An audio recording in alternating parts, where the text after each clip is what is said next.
Assalamualaikum warahmatullahi wabarakatuh. Halo pemirsa Ekspresi Channel. Selamat bertemu kembali dengan kami di acara menjelajah hutan atau ngidar pemirsa. Nah pemirsa, kami sekarang sudah berada di tengah-tengah hutan. Nah pada episode kali ini kami akan menceritakan kembali kisah nyata misteri atau kisah nyata horor yang dialami seseorang di salah satu hutan, dan kami akan menuju ke sana sekarang. Sekarang kami masih berada di perjalanan pemirsa. Jadi kami mohon maaf tidak akan bisa videokan perjalanan kami karena jalanannya cukup jauh sekali pemirsa. Ikuti terus pemirsa video kami, penjelajahan kami dan kisah nyata misteri kami sampai selesai pemirsa. Sekarang kita akan kembali lagi berjalan menuju lokasi yang akan kami tuju. Kami masih di perjalanan pemirsa menuju ke lokasi misteri yang akan kami ceritakan nanti pemirsa. Kami istirahat dulu di sini, capek karena lokasinya sangat jauh sekali pemirsa. Nah pemirsa, di penjelajahan kali ini kami ditemani Miss Yok nih. Tuh Miss Yok pemirsa. Karena kalau kami sendirian, kami merasa tidak tenang karena lokasinya cukup jauh juga dan cukup angker juga pemirsa lokasinya.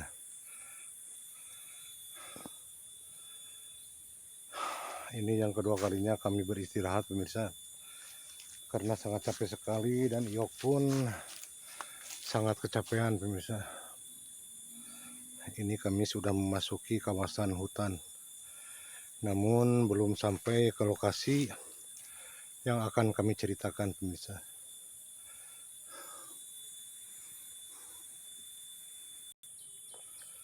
Kita jalan lagi pemirsa.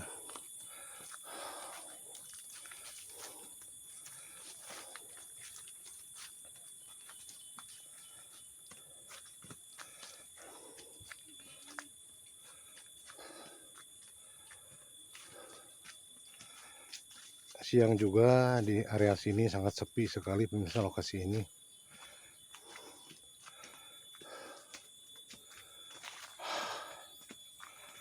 Yok berada di belakang.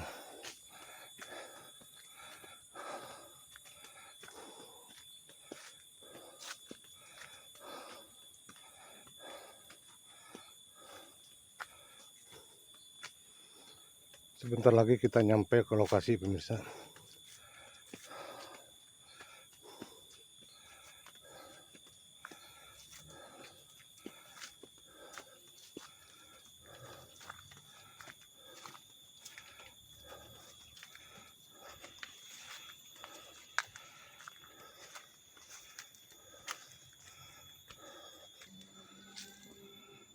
Nah pemirsa, kita sekarang sudah sampai ke lokasi. Alhamdulillah pemirsa. Kami tadi berjalan memakan waktu 1 jam pemirsa.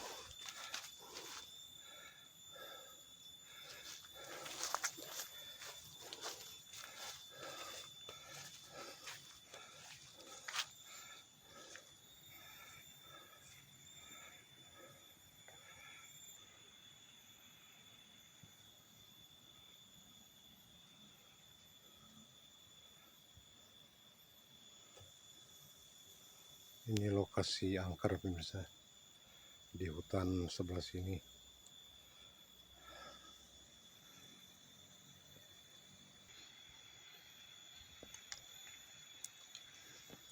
Ini kami sudah berada di saung pemirsa, saung ini nih.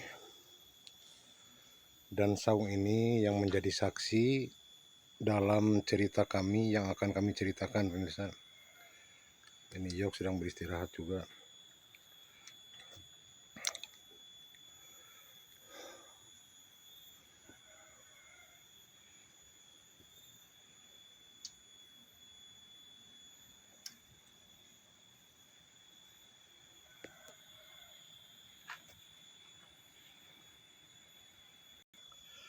Nah pemirsa, setelah kami mendapatkan tempat duduk atau tempat istirahat dan tempat menceritakan yang posisinya enak, kami akan menceritakan kisah nyata horor yang dialami seorang pemburu babi hutan, pemirsa.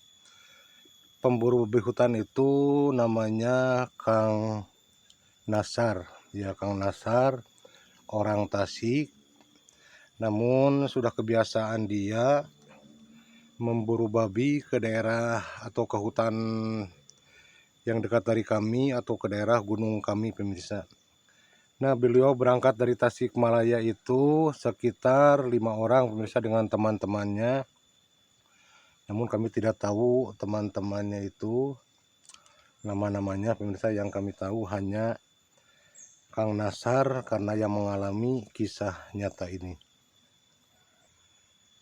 Kang Nasar dan teman-temannya berangkat dari Tasik itu hari Kamis sore, pemirsa, dan nyampe ke sini katanya jam 4 sore, pemirsa. Jadi sudah mereka, Kang Nasar dan teman-temannya sudah naik ke gunung atau ke hutan yang di daerah kami. Kebetulan di daerah kami, di hutan kami ini atau di gunung kami itu banyak sekali babi hutan, pemirsa.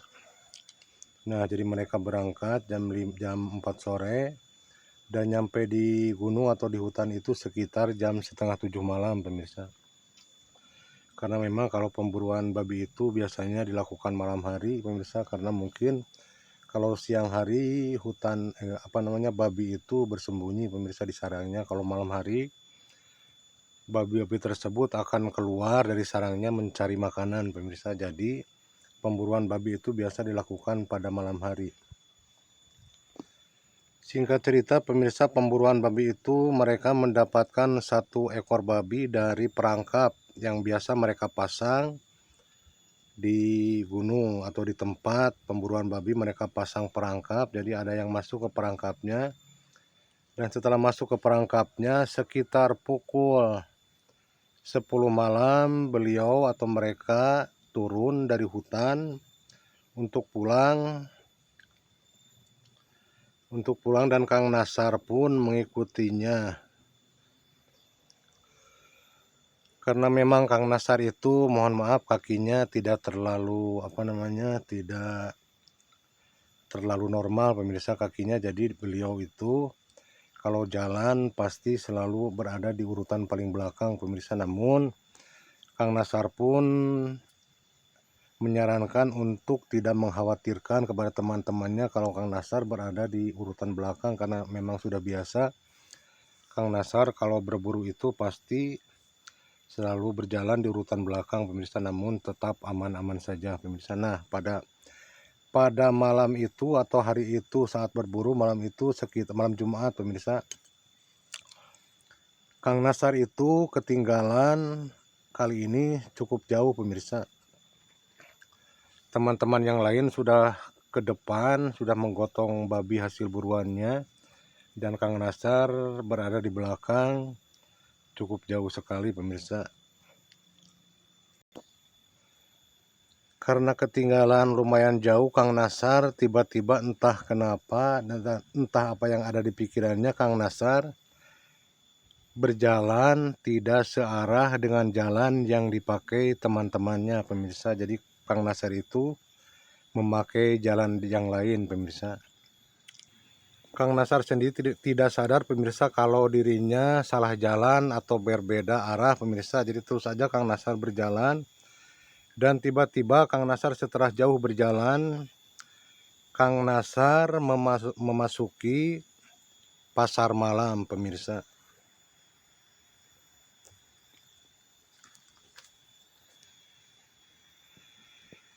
Entah kenapa Kang Nasar tidak berpikiran aneh saat menemukan atau masuk ke pasar malam tersebut, pemirsa. Kang Nasar malah menikmatinya, suasana pasar malam tersebut.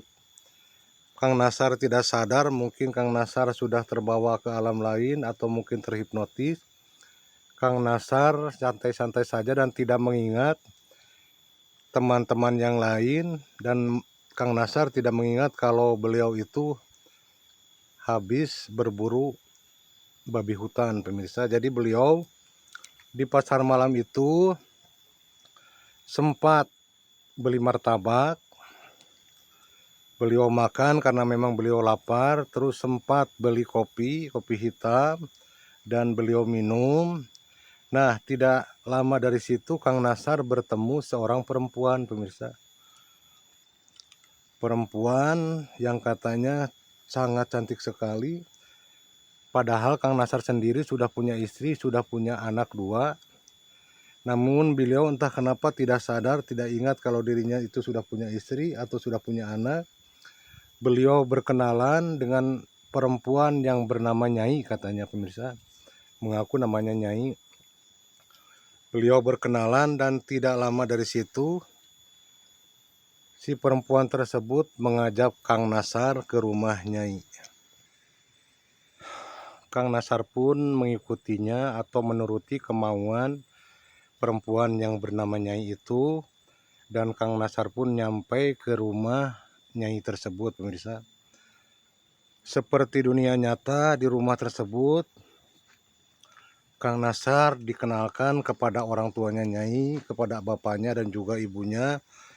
Bahkan kondisi rumah Nyai tersebut layaknya rumah seperti biasanya, pemirsa. Ada televisi katanya, terus ada meja, kursi, dan lain sebagainya. Dan Kang Nasar pun masuk.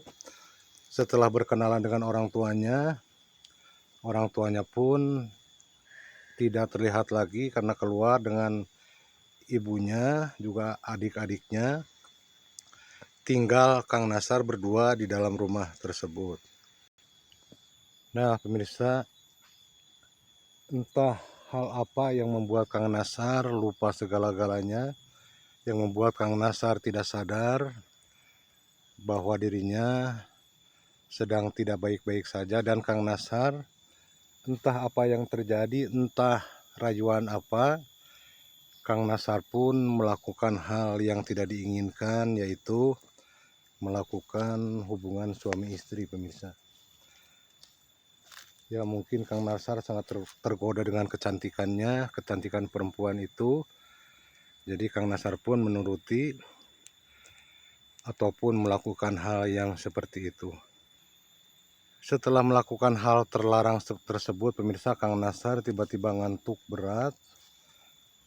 Dan beliau tidak menahan rasa kantuknya, dan beliau pun tertidur, pemirsa.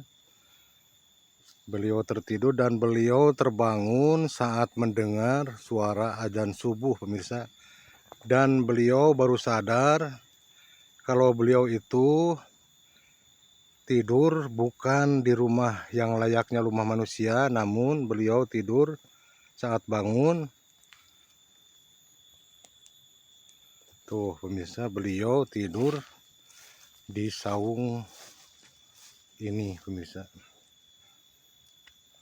Saat beliau itu ada iok di sana di saung, pemirsa. Saat adzan subuh beliau terbangun, beliau kaget, linglung, bingung. Beliau tidak sadar kalau beliau berada di saung dan di daerah mana. Beliau baru sadar, baru ingat bahwa beliau telah mengalami hal yang tidak diinginkan atau hal mistis, pemirsa. Beliau di sana bingung, linglung. Akhirnya setelah ditemui warga, karena ada KTP-nya juga, beliau diantarkan ke alamat ke Tasikmalaya, pemirsa.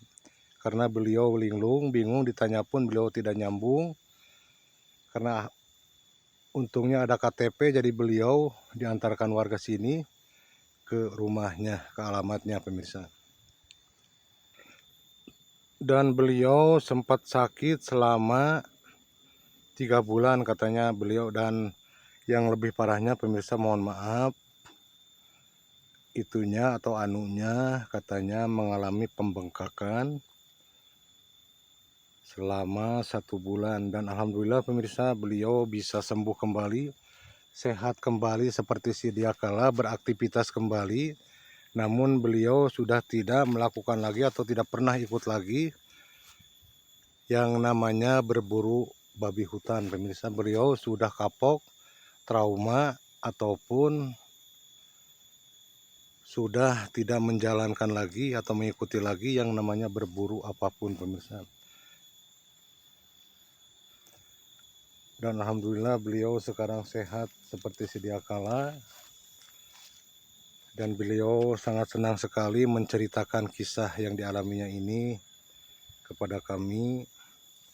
Terima kasih juga buat Kang Nasar yang sudah bersedia menceritakan kisah ini secara gamblang, secara nyata. Namun beliau saat mau di video untuk menceritakan langsung, beliau tidak berani, pemirsa, atau tidak bisa katanya, pemirsa. Nah, pemirsa, itulah video kami kali ini, kisah nyata horor kali ini. Semoga kita semua selalu dilindungi dari hal-hal yang tidak diinginkan, dari segala godaan setan, dan kita selalu sehat, murah rezeki, dan panjang umur, pemirsa. Jangan lupa dukung terus channel kami dengan cara like, komen, dan juga subscribe bagi yang belum, biar channel kami bisa berkembang. Terima kasih pemirsa yang telah mendengarkan kisah nyata horor.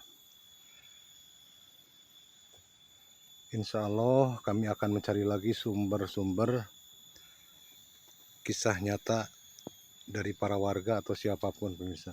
Wassalamualaikum warahmatullahi wabarakatuh.